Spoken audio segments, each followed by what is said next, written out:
الحمدللہ رب العالمین والصلاة والسلام علی رسولہ الکریم نبینا محمد صلی اللہ علیہ وسلم وعلی آلہ واصحابہ اجمعین اما بعد اعوذ باللہ من الشیطان الرجیم رب اشرح لی صدری ویسر لی امری واحلل عقدۃ من لسانی یفقہوا قولی رب ارحمہما کما ربیانی صغیرا آمین۔ السلام علیکم ورحمۃ اللہ وبرکاتہ۔ ناظرین، آج کے ہمارے سبق کا عنوان ہے کسی کو اپنے مقام سے نہ گراؤ۔ اپنی زندگی میں میرا ایک تجربہ ہے جس میں کبھی ناکامی نہیں ہوئی، وہ یہ کہ معتدل اور مؤدبانہ تعریف لوگوں پر اثر کرتی ہے، چاہے کوئی کتنا ہی عابد، زاہد اور ظاہری چیزوں سے دور بھاگتا ہو۔ معتدل اور مؤدبانہ تعریف لوگوں پر اثر کرتی ہے، چاہے کوئی کتنا ہی عابد، زاہد اور ظاہری چیزوں سے دور بھاگتا ہو، لیکن جب اس کی تعریف کریں گے تو وہ خوش ہوگا۔ اس میں کمی زیادتی ہو سکتی ہے۔ میں اہل تقوی اور علماء کے ساتھ بیٹھا ہوں، جب ان کا شکریہ ادا کیا جاتا یا مدح کی جاتی تو وہ نرم پڑ جاتے، چہرے پر خوشی جھلکتی، پیشانی چمکتی۔ مطلب یہ کہ نرم کلمہ اپنا اثر رکھتا ہے، اور نبی کریم صلی اللہ علیہ وسلم کی تعلیم بھی ہمیں یہی ہے کہ لوگوں کو ان کا قرار واقعی مقام دیا کرو۔ قرآن میں فرمایا گیا، اللہ کی رحمت سے تم ان کے لیے نرم ہو، اگر تم سخت ہوتے تو وہ تمہارے پاس سے چھٹ جاتے، اگر تم سخت دل ہوتے تو وہ تمہارے پاس سے چھٹ جاتے۔ سورہ نمبر 3 آیت نمبر 159۔ ایک کتاب ہے جس کا نام ہے آپ دوست کیسے بنائیں۔ اس کے مؤلف کی رائے ہے کہ لوگوں کو اپنی طرف کھینچنے کے لیے سب سے زیادہ بڑا عوامل میں سے یہ ہے کہ ان کی مدح و ثنا زیادہ سے زیادہ کی جائے، مگر میری یہ رائے نہیں ہے۔ میری رائے تو یہ ہے کہ اعتدال کے ساتھ تعریف ہو، جیسا کہ فرمایا اللہ نے ہر چیز کا ایک اندازہ رکھا ہے، نہ زیادہ تملک نہ زیادہ جفا، بلکہ خوش اخلاقی، بلندی اور سخاوت۔ ہم اور آپ یہ کر سکتے ہیں کہ لوگوں پر ناک بھوں چڑھائیں اور ان کے اوپر تیوری چڑھائیں، لیکن اس طرح پانے کی بجائے ہم انہیں کھو دیں گے، کیونکہ ہمارے اور آپ کے علاوہ انہیں دوسرے لوگ ایسے مل جائیں گے جو ان سے تواضع سے پیش آئیں گے، مسکرائیں گے اور ان کے لیے بازو پھیلا دیں گے۔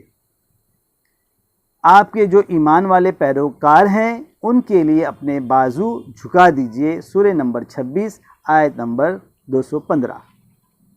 یہ ہماری خوش نصیبی ہے کہ لوگوں کا پیار پالیں، کیونکہ وہ تعریف، رعایت، محبت اور مہربانی کے مستحق ہیں۔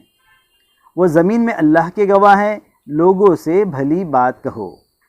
وہ زمین میں اللہ کے گواہ ہیں، لوگوں سے بھلی بات کہو۔ سورہ نمبر 2 آیت نمبر 83۔ زندگی میں ایسے بہت سے لوگوں کو جانا جو لوگوں سے ملنے جلنے کا فن اچھی طرح سے جانتے ہیں، اس لیے لوگوں کے دل ان کی طرف اتنی جلدی اور تیزی سے مائل ہو جاتے ہیں جیسے ٹھنڈی اور صاف ہوا کے ساتھ نرم پتے اڑتے ہیں۔ جہاں وہ جائیں اور اتریں، نگاہیں ان کا پیچھا کرتی ہیں۔ ان کے چہرے لوگوں کے لیے کھلے ہوئے ہیں، دل صاف، زبانیں پاکیزہ۔ وہ کتنے خوش ہوتے ہیں اور ان کو پا کر لوگ کتنے خوش ہو جاتے ہیں۔ اللہ کی توفیق کے بعد بندے کے مقدور میں ہے کہ وہ زمین میں قبولیت پالے، لیکن یہ قبولیت قارون کے خزانے، سلیمان کی بادشاہت، ہارون رشید کی خلافت سے نہیں خریدی جا سکتی، بلکہ اس کے لیے ضرورت ہے اللہ کے لیے اخلاص نیت، صدق اللہ اور رسول کی محبت، لوگوں کی سچی خیر خواہی، لوگوں کی سچی خیر خواہی اور نفس امارہ کی تحقیر اور ملامت اور سرزش کی۔ صفات حمیدہ اور خصائل جمیلہ دشواری سے حاصل ہوتے ہیں کیونکہ وہ بلندی کی جانب ہیں۔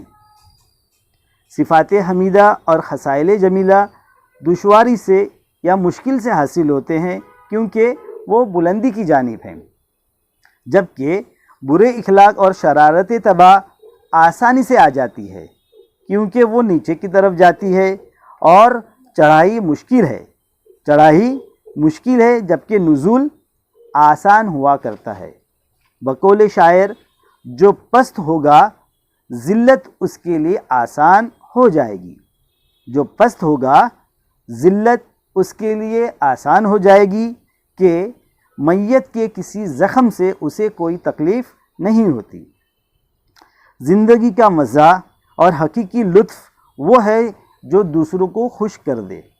زندگی کا مزہ اور حقیقی لطف وہ ہے جو دوسروں کو بھی خوش کر دے، وہ ان کی صلاحیتوں اور قدرتوں کا اعتراف کرے، ان کی امنگوں اور آرزوؤں کی حوصلہ افزائی کرے، ان کی محنتوں پر پانی پھیرنا اور کردار کی نفی کرنا نہیں۔ لوگوں کی زندگی جس چیز سے کھٹی اور مقدر ہوتی ہے وہ یہ کہ آدمی بس اپنے آپ کو دیکھے، بس وہی تابناک ستارہ، محراب آسمان، نابغہ روزگار اور نادر العصر ہے۔ اس کے علاوہ جو ہیں وہ قاصر ہیں، ان میں کمیاں پائی جاتی ہیں۔ اس سے لوگوں کی زندگی کھٹی ہو جاتی ہے اور مقدر ہوتی ہے۔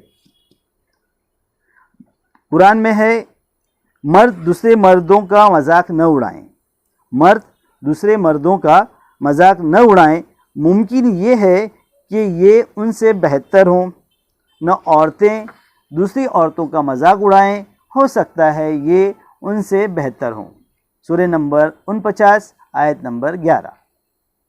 آپ لوگوں کی ہمت افزائی کریں، ان پر توجہ کریں، ان کے کاموں میں دلچسپی لیں تو لوگ آپ سے محبت کرنے لگیں گے۔ یہی قرآن کا طریقہ بھی ہے۔ آپ لوگوں کی ہمت افزائی کریں، ان پر توجہ دیں، ان کے کاموں سے دلچسپی لیں تو لوگ آپ سے محبت کرنے لگیں گے۔ یہی قرآن کا طریقہ ہے۔ جو رات دن اپنے رب کو پکارتے ہیں ان کو کھدیڑو نہیں، جو تمہارے ساتھ صبح و شام اپنے رب کو پکارتے ہیں ان پر صبر سے کام لو۔ سیرت میں آتا ہے کہ جبلہ بن الاحم اس بات پر مرتد ہو گیا کہ اس کے ساتھ حسب مرتبہ معاملہ نہیں کیا گیا، جس سلوک کا مستحق وہ اپنے آپ کو سمجھتا تھا وہ نہیں ملا۔ کوئی بھی اپنے آپ کو ذلیل کرنا نہیں چاہتا، کوئی بھی اپنے آپ کو ذلیل کرنا نہیں چاہتا، کوئی بھی اپنے کو سستا اور حقیر نہیں جانتا۔ ہر آدمی اپنے آپ کو چاہتا ہے، ہر آدمی کی اپنی قدر جانتا ہے، پھر کون چاہے گا کہ اس کی عزت نفس کو ٹھیس پہنچائی جائے۔ ہر آدمی اپنے آپ کو چاہتا ہے، ہر آدمی اپنی قدر جانتا ہے، پھر کون چاہے گا کہ اس کی عزت نفس کو ٹھیس پہنچائی جائے۔ اپنی تعریف سننا یہ تو انسانی نفسیات ہے، اپنی تعریف کا سننا یہ تو انسانی نفسیات ہے۔ میں اور آپ لوگوں کو موڑ نہیں سکتے تو ان کے جذبات کو کیوں ٹھیس پہنچائیں؟ ایسا کر کے ہم ان کی بدمزگی مول لیں گے، ان کی دشمنی اور ناگواری کا سامنا کرنا پڑے گا۔